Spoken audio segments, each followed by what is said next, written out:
It's Printer Month, as you know, because Canon South Africa is the big sponsor this month. And we are talking all about the path to profitability through print. So if you aren't printing, then start printing. And if you are printing, are you printing through a lab or are you printing for yourself? We've got a couple of videos on the YouTube channel at the moment where we talk about sort of markup, we talk about the ins and outs. And I think, you know, if you're unsure of this printing thing and how it could work for you, go and check those out on the YouTube channel and you know, take it from there. And if you've got questions, as always, you know, send us email, post them on the Facebook group, etc., etc. So, I mean, the first thing is thanks very much, Roger, for you know, for sort of doing this big push and for providing the printer, the Canon imagePROGRAF 300 A3 Plus printer. I mean, what a fantastic prize, you know. Thanks again for having us. You know, Hunters of Light is a really good resource for us in terms of talking directly to you know, serious enthusiastic photographers, and you're bang on the money there in terms of talking about printing for profitability. There's too many P's in that sentence. You know, it's the perfect path to profitability print, for, you know, people in Pretoria with photographs. No, it's not to mention the people in Pofadder. You know, we're having a field day with this, you know. But it is a really cool thing. What's awesome is Canon has that intrinsic link between the sort of image input and the image output. But printing is one of those things that a lot of photographers coming from a film environment always did. Then they go into the digital environment, and for some reason or other they stop. And it seems like, why? You know, it's one of those things that there's enough videos on YouTube, enough sort of opinion pieces out there where people are saying a photograph isn't a photograph till you print it. And I do buy that, and I do get that. And there's this fear amongst a whole bunch of photographers of actually going out and printing or buying themselves a printer and thinking, oh my gosh, it's going to cost an absolute fortune. And what if my first 5 prints coming out the printer are pink or green, etc.? Just throwing money down the drain. And inkjet is, you know, ink is expensive, paper's expensive. I'm not lying. I'm not going to deny that in any shape, way, or form. But the way that the modern printing engines work and the way the modern printers work, it's absolutely phenomenal. The odds of getting prints that you're not happy with is so slim indeed. It's really, really, really crazy. And that single link, that the single huge advantage that we have as Canon is that if you've taken the image on your Canon camera and it is in RAW, you then open it in Canon's software, the Digital Photo Professional, which incidentally is free and still free. Opening it the raw image in Canon's DPP, then sending it directly to print using Canon's Print Studio Pro or Pro Photo Print, whatever it is, depending on the printer you've got. You're keeping it pretty much in the raw environment. So the 14-bit raw file coming from the camera, you go into a 16-bit working environment within the software itself. You're not changing it, you're not saving it, you're not even transferring it from a DNG or a TIFF or anything like that.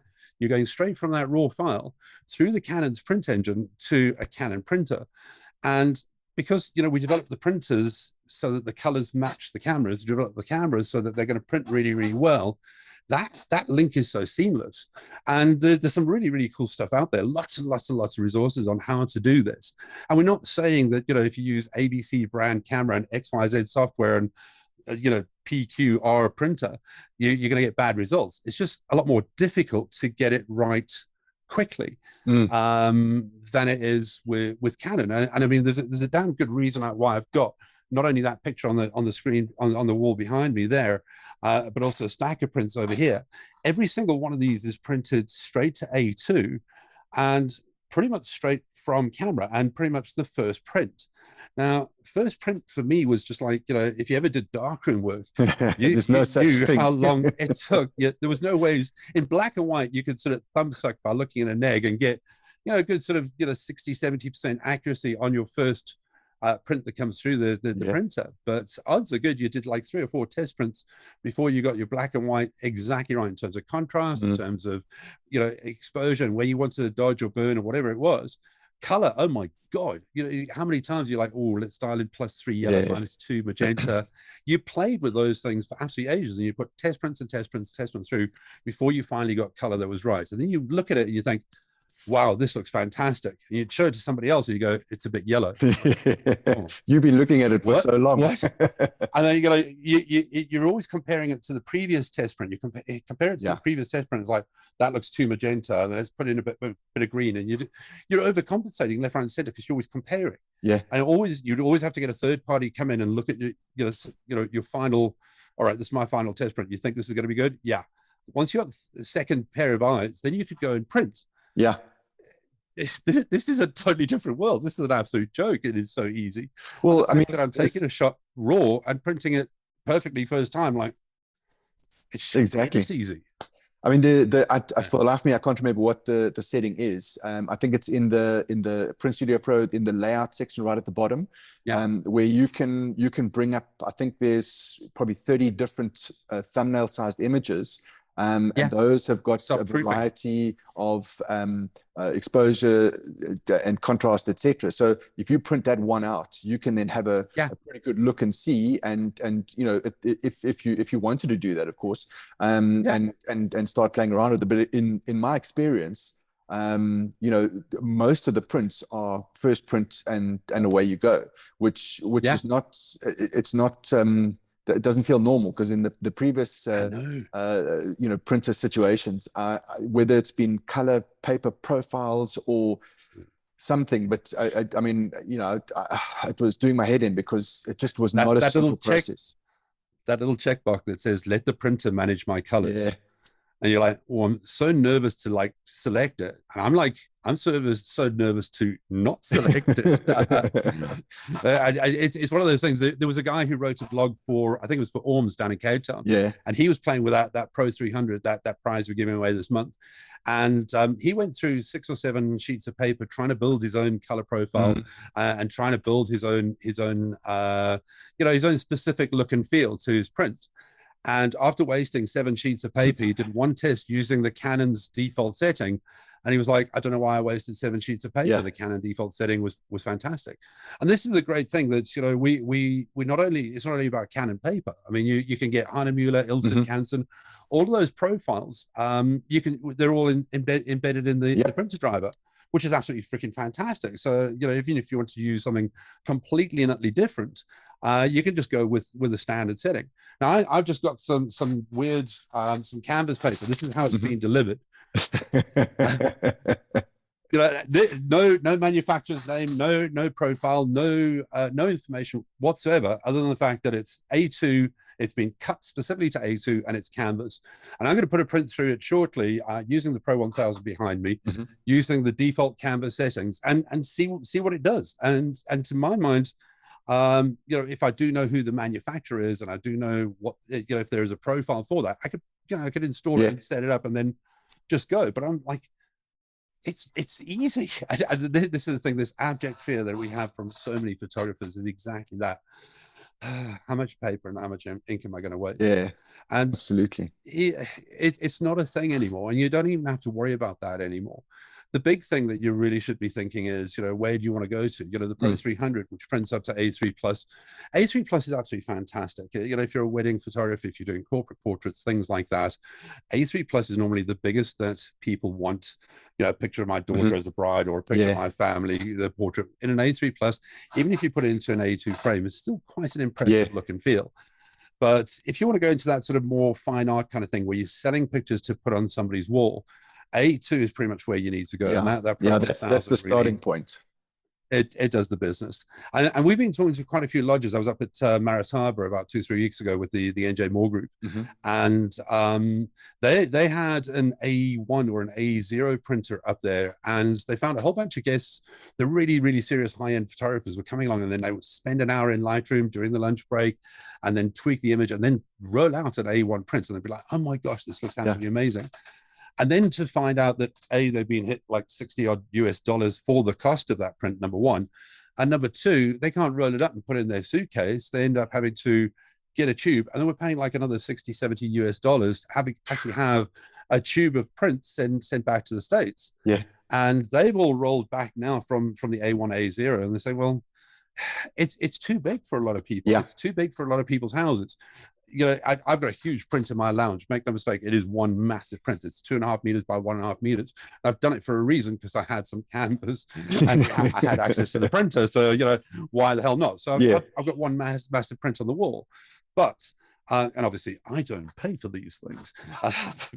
Sorry. The less said about that, the better. I know. But for the rest of the rest of my space that I have on my walls, the pictures that I have, predominantly sort of A2 and smaller, because then I can put a selection of prints up and I can do a collection of things. And this is something that I'm actually finding photographers, even if they're putting it up for themselves, but even more so for the lodges, when a guest comes along, they take an A2 print and it looks absolutely fantastic. They can roll it up into a tube, put it into a backpack for hand luggage, or even leave it, lay it flat. Majority of them come from the States or Germany or whatever it is. They've got these big Samsonite cases that are those hard shell things. You put the print on the flat side, put a bit of tissue paper over the top of it, pack your clothes on top. And by the time you get back to your destination, bingo, your print still looks freaking fantastic and it's still flat. And that becomes something that they're actually really quite a lot more happy with printing. So this is, there's a good reason why the Pro-1000 is my absolute favorite printer of all time.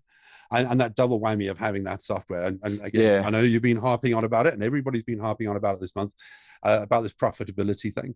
Understanding exactly to the very cent, exactly what every print has cost coming out of that printer is huge. You're punching in ZAR the cost per ink, the cost for the pack of paper, and the printer is telling you immediately that print costs you 167 Rand 26 or 82 Rand 50, whatever it is.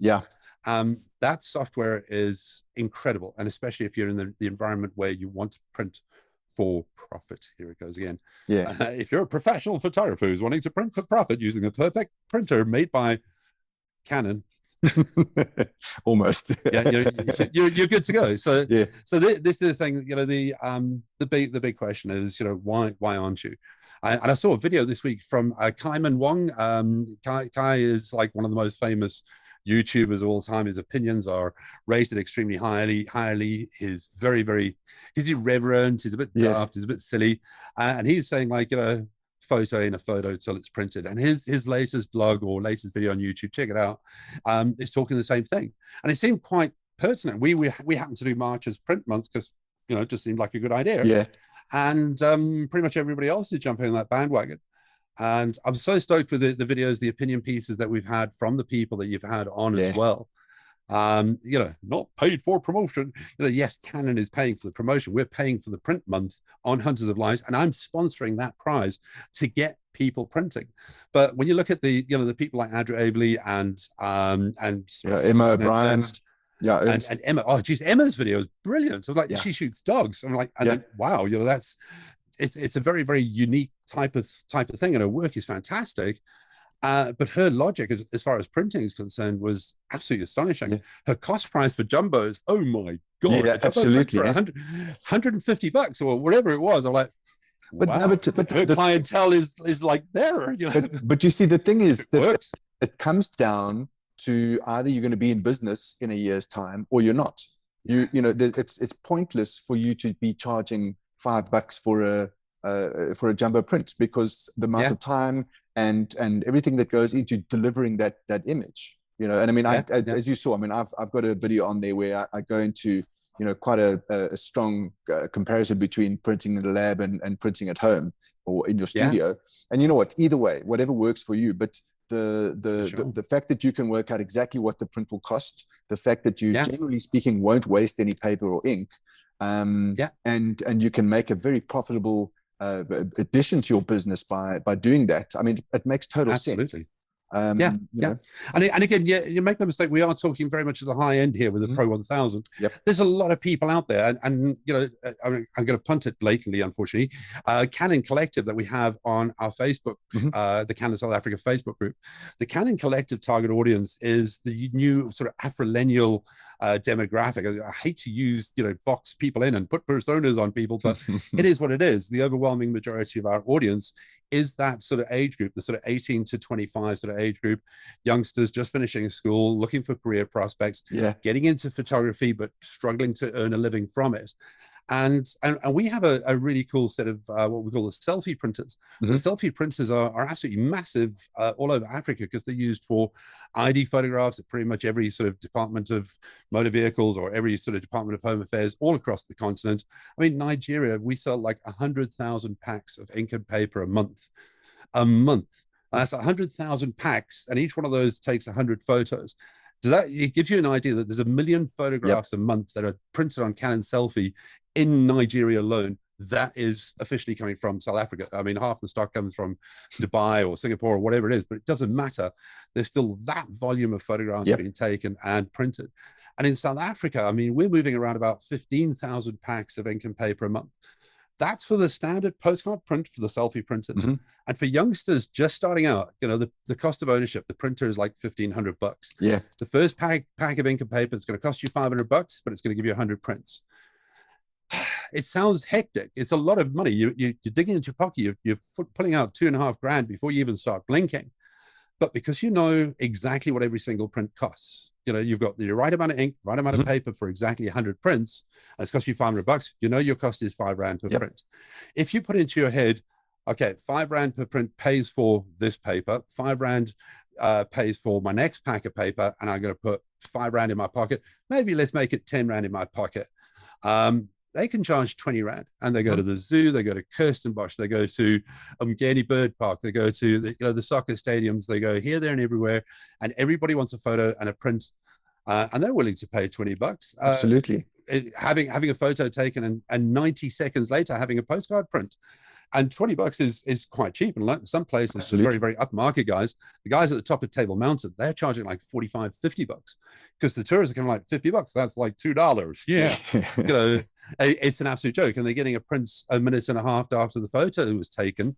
And it's something that's, a souvenir. And the double whammy of them having actual postcard on the back, that they can put a stamp on it, that says Table Mountain and wish you were here, and send it to themselves. Or friends, whoever, all over the world. That's such a logical engine for photography. I mean, it is what it is. And so many of these youngsters go into that mentality of hanging, I know what it's going to cost me to print. I know what it's cost me to buy the printer. I know what my next pack of paper is going to cost. Once you've got all of that kind of thing put to bed, I'm going to charge 25 Rand a print, 15 Rand is my cost, 10 Rand's in my pocket. Every single shot that he takes, he knows he's earning $10. Absolutely. And whether you're doing postcards at $25, or just like Emma was doing postcards for $125, she's taking into a lot of other things into account. Absolutely. Time, the cost of equipment. And this is something you and I have discussed on a lot of cases as well.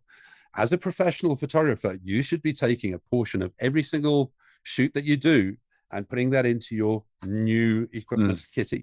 Whether it's the lens that you desperately need to do that, whether it's the camera body that changes your deliverables to your end users, whatever it is, even if it's something to just keep up with the Joneses, the other photographer who's stealing some of your work, or, underbidding, whatever it is, he's got something you don't have in order to keep up with him. Those are the things you have to understand that are a necessity. And putting a little bit of money aside is something that you really need to consider as a major thing. I've just lost myself there. Yeah, and absolutely. I mean, if you do that, put it into an account that you don't touch, that you can't touch. It's amazing how quickly that adds up. And I mean, it all comes back down to the business of photography. I mean, it's all very well thinking I'm going to become a bikini shoot photographer, and I'm just going to shoot when I want to, and blah blah blah.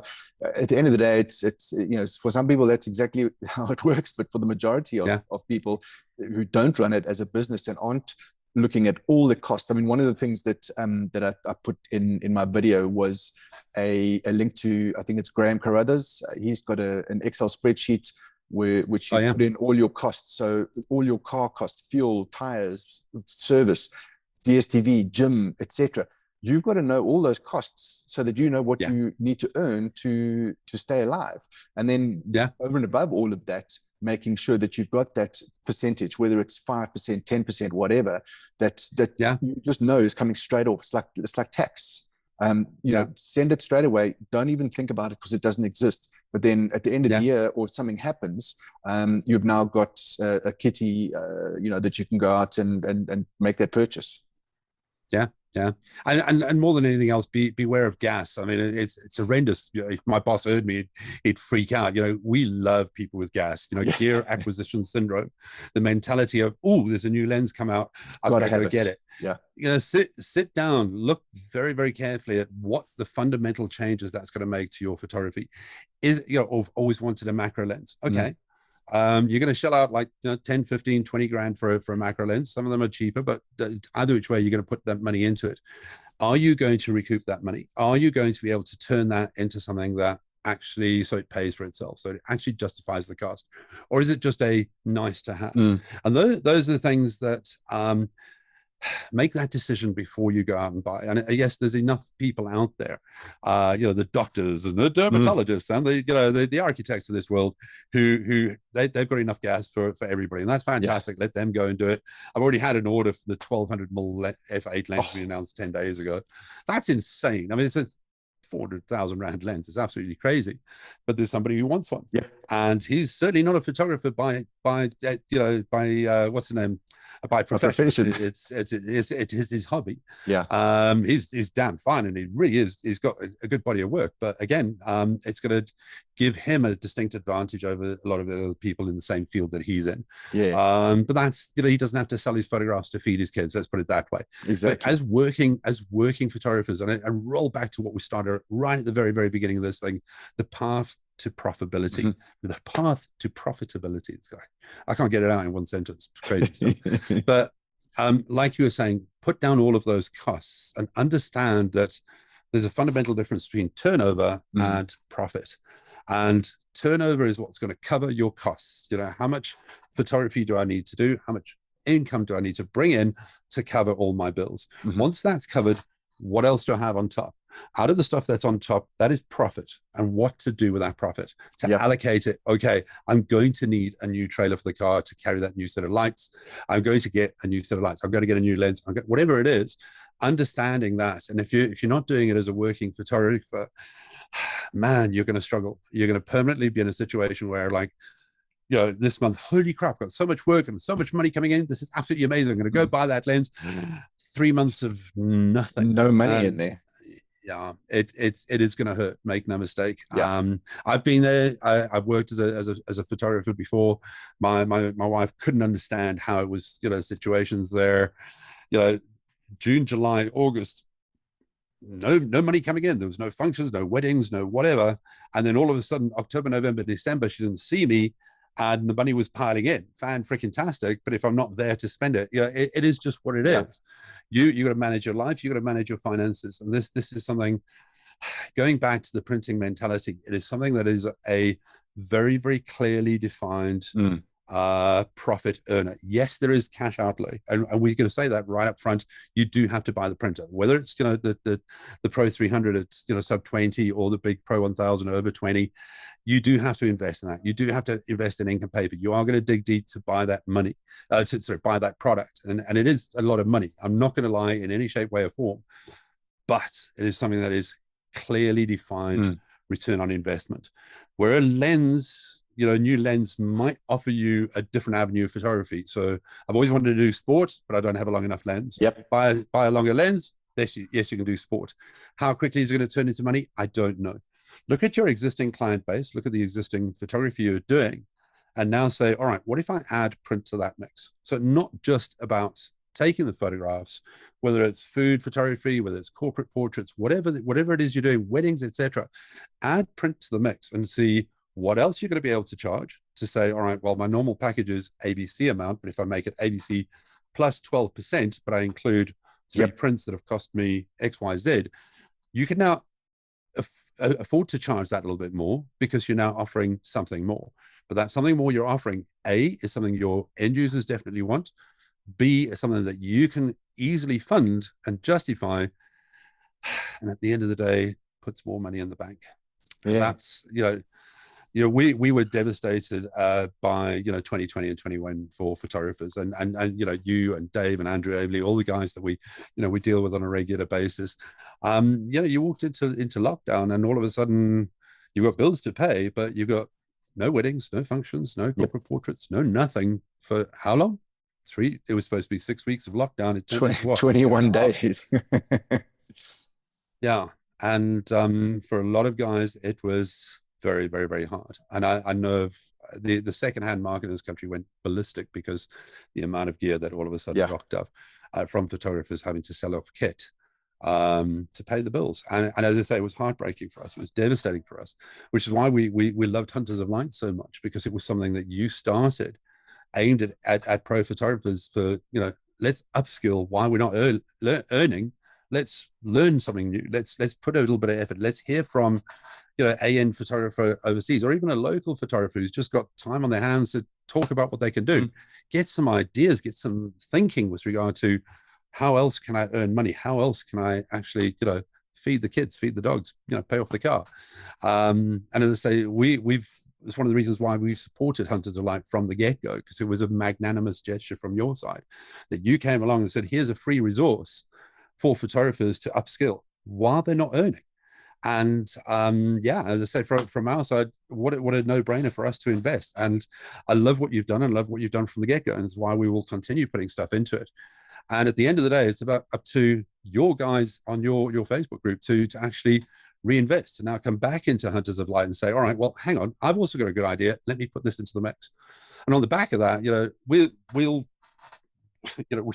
reward that. The PRO-300 printer to win this month, that's not a small prize. That's a 15,000 rand printer. Exactly. It's freaking fantastic that you don't get a prize of that kind of value in a group that's 2,000-3,000 members.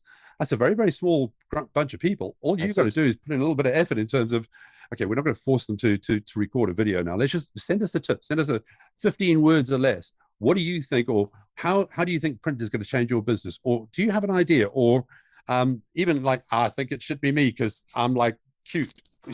Exactly. Whatever it is, send your 15 words in.